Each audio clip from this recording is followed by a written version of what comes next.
So I know doing this tribute to Jesse Martinez is probably going to make him feel really weird because Jesse's not one of those guys that actually goes out of his way to be famous or gain publicity or any of those things. I'm no pro. I just skate. I don't know how I get the money. It's a miracle.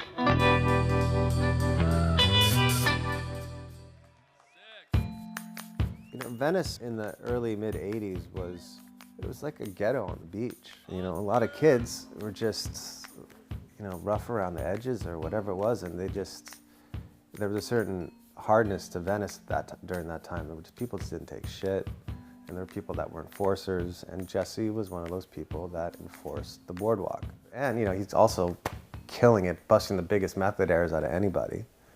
And then at the same time, just like at a drop of a dime, will just slap you upside your head if you know, you step out of line.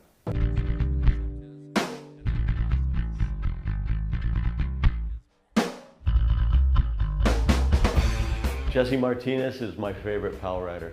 He was powerful and intense and aggressive. He dominated.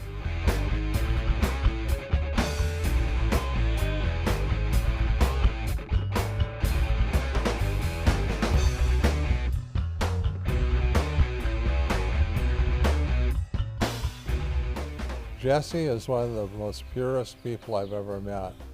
One of the most honorable people I've ever met. I mean, the dude is dedicated to like keeping the skate scene alive over here. So, I mean, just that alone is respectable. He never, ever wavers on his dedication to the neighborhood of Venice and the community of skateboarding ever. And it's all about friendships for him and relationships, and it's not about money. It's never been about fame. It's never been about anything but being a pure fucking skateboarder. And that's why we love Jesse Martinez. Once a month, I hand out 2 or 3 completes in the neighborhood in the worst towns to kids just sitting on benches or walking by my house with their mother. It's like, you know, hey man, you want a skateboard? And they go, what, really? I'm like, yeah, come here. And I hand them a whole one in a box so they can cut it open. And the look on their face is just crazy. Thank you. You know, I look out and go, wow, man, what a journey. You know, all these years and all the friends and all the people I see out here that I've skated with for decades. And I think to myself, wow, what a gift Jay has given me.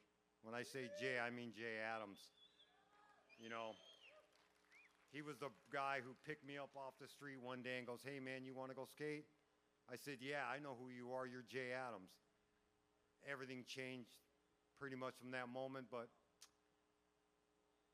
I guess I do have to mention this real quick, but the way I met Jay, you know, and I talked to Christian about this, if I should mention this, you know, and he was telling me, yeah, man, maybe you should mention what you're thinking. And I was like, yeah, man, I should. You know, the way I turned out met Jay, you know, I sort of, you know, I know a lot of people had a rough upbringing. A lot of people did. You know, we had a lot of madness when I grew up. And I came to a point in my life where I was like 14, 15, 16, I don't know. I found myself living on the streets. And I have sort of religious background, you know, Mexican, catechism, all that stuff. And, well, something bad happened. I wound up on the streets at like 15, like I said, 16. And I was sitting under a business. And I had my skateboard with me. And I was like going, oh, man, what am I going to do now? I'm out in the streets. I have nowhere to live. Nothing's going. I'm effed. And like I said, I have this religious background. So I was thinking to myself, oh God, could it get any worse? What the heck? You know, I'm going through all this crazy stuff all my life, and then all of a sudden here I am now sitting on a curb, nowhere to live, on my skateboard in the rain, at 1 in the morning. And I remember sort of going, God, can you help me? Is it going to get any worse? And then right after that, it was like these simultaneously things started happening. And I really didn't have to try. Like all of a sudden I meet Jay. A friend hits me up and goes, hey Jess, I got a place for you to sleep. $50 a month. None of you guys probably ever hear that again. And right, he's off $50 a month. I'm like, damn, that's a lot, but I'll take it. So, and well, it just so happens he was living right down the street from Jay Adams. I didn't know this. But Jay had seen me walking down the street, and he pulls up and goes, hey, man, I seen you at the beach skating all the time. You want to go skate? And I'm like, oh, fuck, jam, yeah, let's go. And trust me, every story you heard about Jay, it's true.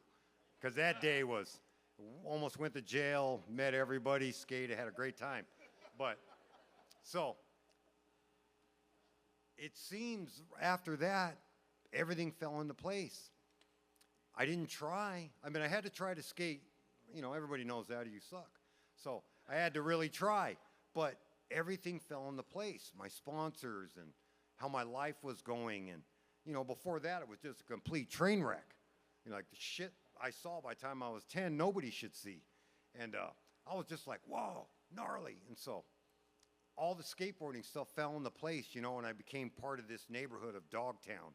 My family, my brothers, you know, who have put their life on the line for me and their freedom on the line for me, literally.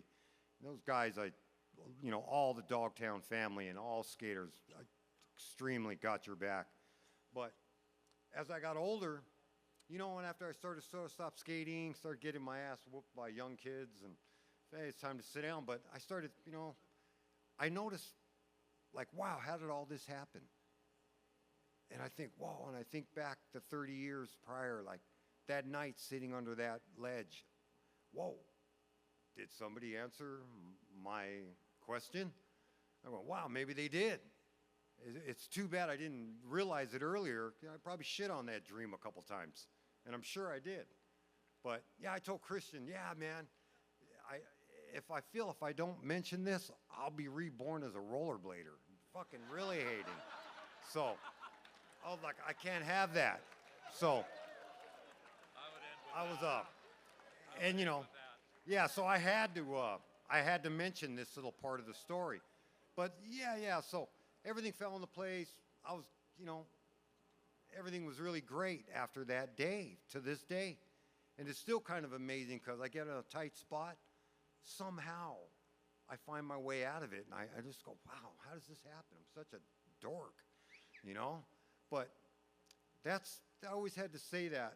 But besides that, first of all, I got to thank Jeff Ho and the whole entire Zephyr team. And SMA, Z-Flex, you know, all the teams, the whole Zephyr guys, Dogtown, everybody, they paved this road that I could walk. You know, I could say skate, but I'm just telling you walk. I had a road in front of me to walk already. Hackett, all the guys from Venice, all the legends. I never skated for myself. It was for the neighborhood because all the dudes from Dogtown and everybody around the world, they know you're skating for the neighborhood. You're skating for Dogtown.